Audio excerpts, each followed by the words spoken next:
Srećan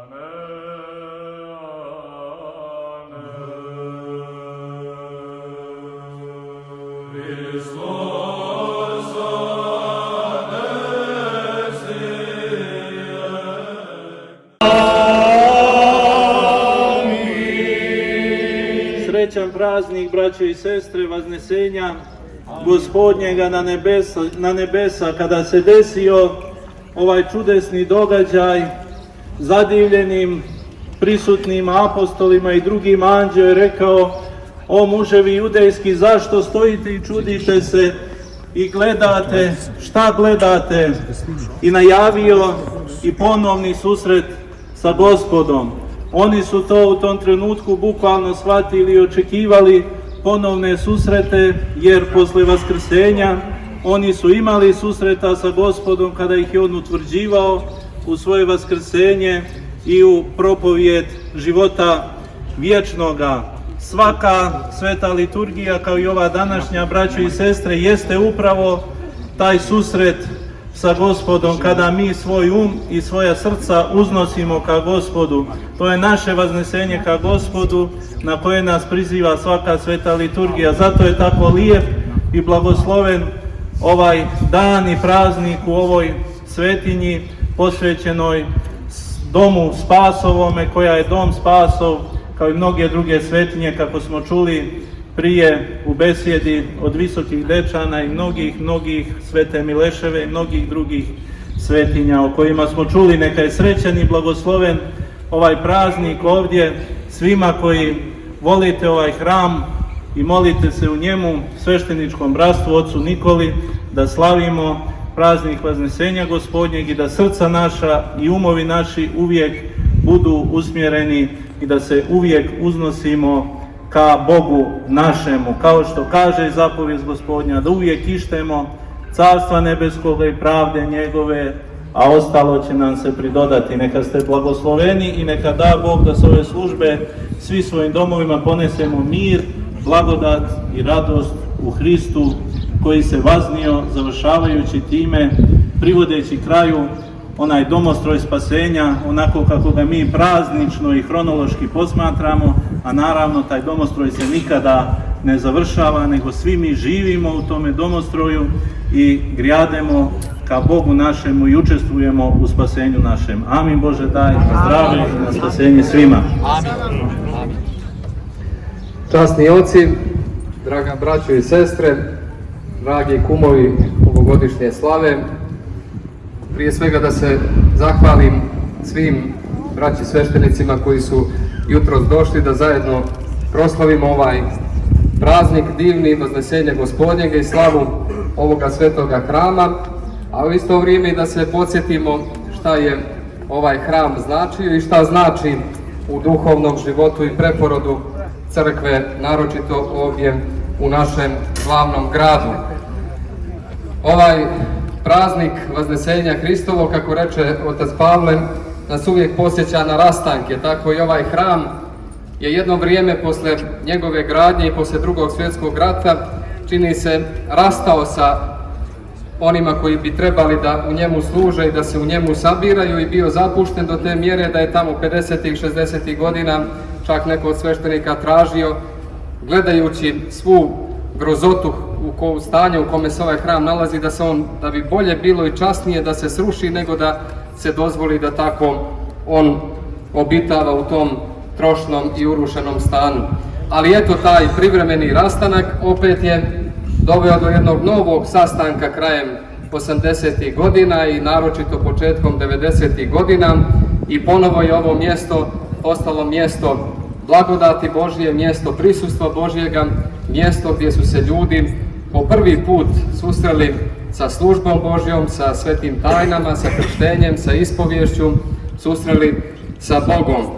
I koliko je ovaj hram značajan, pokazuje i to da evo danas, posle 3 decenije života i molitve u njemu, danas iz njega su izrasli mnogi veliki i ugledni ljudi koji se nalaze na najodgovornijim pozicijama u našoj crkvi, od episkopa, igumana, monaha, sveštenoslужitelja, upravnika, važnih i odgovornih dužnosti u mitropoliji, i na taj način Bog je proslavio ovaj hram, a sve nas koji smo se u njemu sabirali prizvao da i naš trud i naš plod ne ostane i naše služenje ne ostane bez ploda, ali da nas podsjeti da ako budemo nemarno se odnosili prema svojoj službi, da vrlo lako može opet doći i to vrijeme. Ne daj Bože da se to vrijeme ponovi.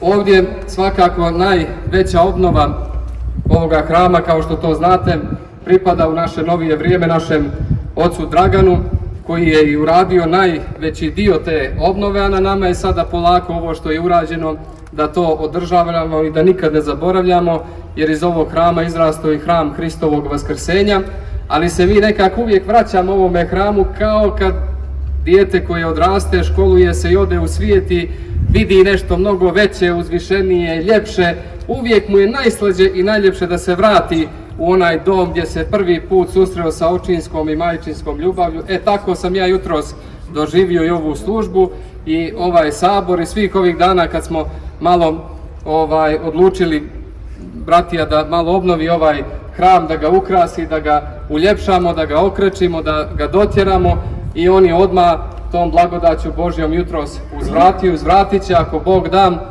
Ovdje će se i svakog posljednjeg četvrtka u mjesecu služiti sveta liturgija, tako da ćemo nastaviti dalje da se u njemu sabiramo u slavu Božju. Ja bih volio da istaknem i današnje kumove slave i da se njima zahvalim. Oni su ovdje domaći i bez tog oficijalnog kumstva. Decenijama su ovdje naš Zoran Vukčević i Miodrag Žunić Žuna, ali moram da podijelim sa vama jedan utisak ovih dana kad smo razgovarali o tome. Oni su sa takvom revnošću nekako i trepetom brinuli da sve to bude kako treba, kao da je ona početnička revnost koja je u crkvi. Tako da ta revnost treba da nas drži uvijek i na svakom mjestu, što znači da su zaista i ove godine shvatili to na pravi način i hvala im na tome, neka im Bog uzvrati sve što su ovdje, ne samo za ovu slavu, nego decenijama unazad i što ljudi znaju, a što Bog ne zna, dali za ukrašavanjem naših svetinja i naših crkava. Prošle godine se javio još jedan domaćin, pa zato ove godine nismo tražili, nego ćemo dati našem bratu Goranu Miloviću, koji se javio za domaćina slave, pa molim da Zoran i Žuna predaju Goranu dio slavskog kolača, da blagoslov Božji, blagoslov ovoga dana i praznika bude i na njemu i na njegovoj porodici, na svima onima koji se ovdje budu sabirali. Mi smo obnavljajući ovaj hram utrošili nekih 4-5 hiljada evra, pa je ideja, jedan dio smo našli priložnika, jedan dio su ljudi koji su radili, priložili, eto da se svi pomalo uključimo ovdje. Uvijek sve što je rađeno saborno, pa neka i ova obnova, možemo se snaći za taj novac, nije to sad neki veliki novac, ali bih nekako volio da zaista svakom onoliko koliko ga neće oštetiti da uzme učešće, jer ova obnova ne pripada ni starješini, niti jednom svešteniku, niti bilo kom pojedincu, nego kad crkva se obnavlja, onda se obnavljamo svi. Kad u crkvu učestvujemo svi. Neko molitvom, neko novčanim prilogom, neko na bilo koji drugi način, milostinjom, ali svi učestvujemo u gradnji i izgradnji Doma Božjega i svi postajemo jedno u Hristu Gospodu, raspetom, vaskrslom i vaznesenom na nebesima. Neka vam Bog uzvrati svakim dobrom, nemojte se razilaziti, domaćini su pripremili i skromno posluženje da popijemo po čašu rakije i da nastavimo ovo saborno druženje za trpezom ljubavi. Hvala vam i Bog da vas daruje svako. Dobro. Priđite sad da uzmete napor.